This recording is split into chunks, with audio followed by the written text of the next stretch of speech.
But I can take this, you know, in hindsight, I can take that on the chin and kind of think, yeah, you boned it. But he doesn't pull any punches in the moderator report. It's one thing that I vividly remember from all of the seasons is the penalties from this race. But I'm very interested to know what happens with some of the other incidents that's involved in. So I don't think I'm going to come out with 9th.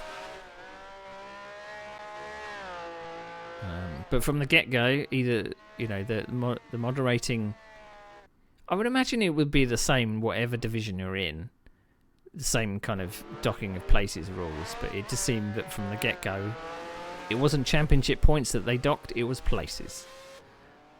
And they were like, if you rear-end someone, right, you're going to get docked 2 places, you know. It does seem a little heavy-handed, perhaps, but... And we're only in Division 4, you know. I can't imagine what the stewarding was like in upper divisions.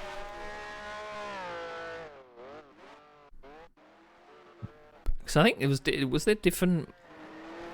There was different moderators for each division, I think. Oh, a yellow flag. What's happened? Oh, it must be that bloody BRM again.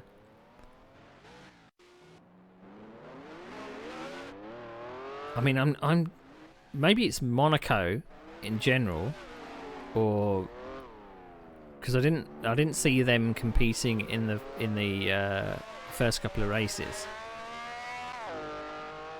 So I don't know how they got into Division 4. If they are 9 seconds off the pace. Maybe Monaco's a one-off. Oh, we got that completely wrong. Maybe Monaco is just one of those tracks. Is John slowing down? Because I seem, even though I crashed, I'm all over him. No. Well, we somehow got around. I've just had enough. Had enough. Yep, that's the race done. As soon as I could park it, I was like, "Fuck it, I'm parking it." Right. Let's check the massacre that is going to be the moderator report, shall we? Right, so I was 9th. I won't be for long. Okay, so...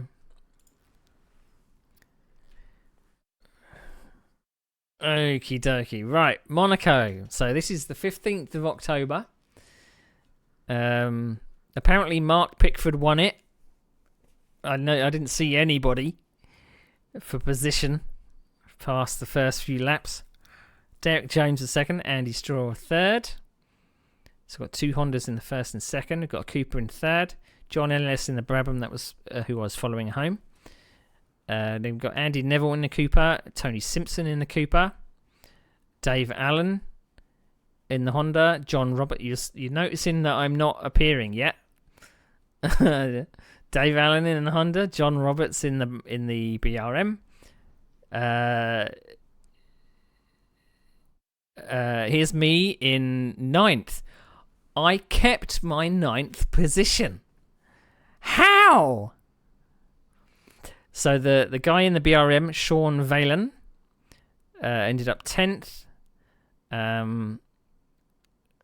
4 laps down. Paul Villiers, 20 laps down. So I'm guessing that these are disconnections or incidents.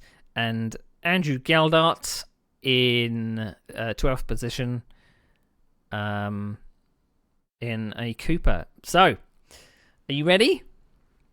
Are you ready? This is not pretty. Right, start. N Wood decides he's going to be Jarno Trulli for the day and overtakes 6 cars through the pit lane. Fortunately for the rest of the field, there is an adequately large gap he can slot into before Saint-Devot, and carnage is narrowly avoided. Now, at the time, I thought it was inspired. I thought that was a great start, but the moderator thought otherwise.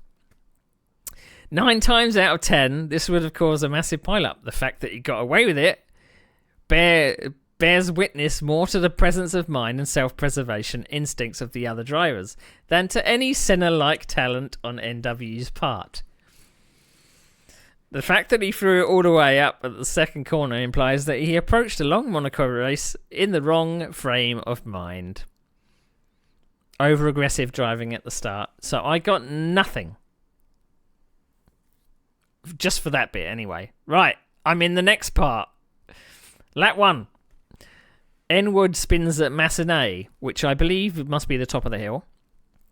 Car rolls back across the track, blocking it. Several other cars cannot avoid him and crash. One needs to reset. It's easy to be wise after the event, but if NW had slammed the brakes full on once the car had stopped, something that I've always said to everybody else, hold the brakes. This is probably why I'm so adamant now about holding the brakes, is because I got slapped on the wrist for doing it, or not doing it. Slammed on the brake on once the car had stopped, he'd not have rolled back over the track. It's a good habit to get into, but difficult in the heat of the moment. So that's why I'm very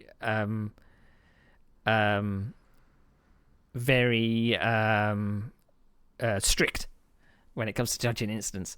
They judge that as a racing incident. Okay. More racing incidents. Right, here we go. Lap 18 chicane. Now, I don't agree with this, but S. Vallon goes through the chicane, then inexplicably slows as if the engine has gone. Though there's no other evidence of that. Neil Wood is following through and has little chance of avoiding him. The result is both cars have to shift R. It was bad. It was bad.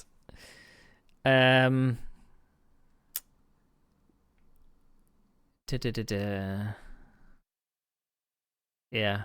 So there was no mention of someone being completely off the pace and being a hazard to everybody, including me. Yeah. So that was an absolute disaster. An absolute disaster. So does it say how many points we actually get? It doesn't. I don't know what the point system is. So next race is... I'm not going to do it tonight. Maybe I'll do it tomorrow. I don't think I actually turn up for it. Maybe because I got such a roasting in that last one. I'm like, I'm not coming back. The next race is actually Rouen. So maybe I'll show the results of Rouen because I don't actually take part. So let's see what Rouen was about, because the round that I take part in is round 5. So we may be able to get away with tomorrow doing 4, because we've done 4 tonight. So the next rounds I take part in is round 5, round 6, round 5, which is Silverstone, round 6, which is Nordschleife, and round 7, which is Mossport, and round 9, which is Snetterton. So Rouen, John Ellis won that one. Dave Allen came second. Paul Villiers was third. Derek Jones was fourth. Oh, look, Tony Cook is back. So a couple of drivers that I haven't seen in the results yet. Andy Straw was in 6th. Mark Pickford got 2 places docked. I wonder what he did that was wrong there. Andy Neville down in 8th. Bernie, whoever Bernie is, in 9th. Mike Wrightson, 10th. Sean Vallon gets docked 2 places. I'll be interested to see what he gets docked for. David Wilkinson, that's a new one that I haven't seen yet in the results, don't think, is in 12th, and Gavin Reed is in 13th. So moderator report. Let's see. Okay, so it continues. So S. Valen goes off in the inside of Skiri. He comes back onto the track just as Mike Ryson is driving past, spinning him into Mike Pickford, who is on the inside of MW. SV should have been a lot more careful rejoining. It's easy for him to drive a little way down the grass to get away with the exit of the corner, giving drivers a better chance of knowing what was happening. Bad rejoin. 2 places lost. Shift R limit in Division 4 is 2. S. Valen took 5. Most were followed by a stop and go. The third was at the hairpin on lap 6, so that's where his race finishes. Exceeding Shift R limit. So shouldn't that be a DQ? Shouldn't that be a DQ?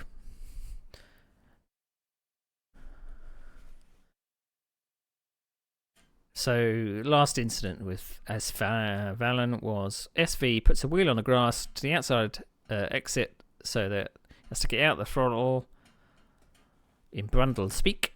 DJ is following closely and simply follows him off. Racing incident. Cool. So there's a couple of people that are mobile chicanes in this division, but yeah. Now, have I got my chat commands correct? Let's see. Right, I'm going to be back tomorrow. It is quite an early start. I believe the stream starts. Where are we? Next stream. Still didn't get the next stream correct, did I? It's going to start at 6:30, I believe. Yeah, 6:30. Because we're going to be commentating on Formula Renault. Yeah. Okay. Thank you for joining me for my watching the absolute disasters which was those races. And I'll see you probably just after midday tomorrow, because I'm probably going to be doing more of these. And then in the evening for some commentating on Formula Renault 3.5s at Sugo. So join me for that. So for now, I'll see you later.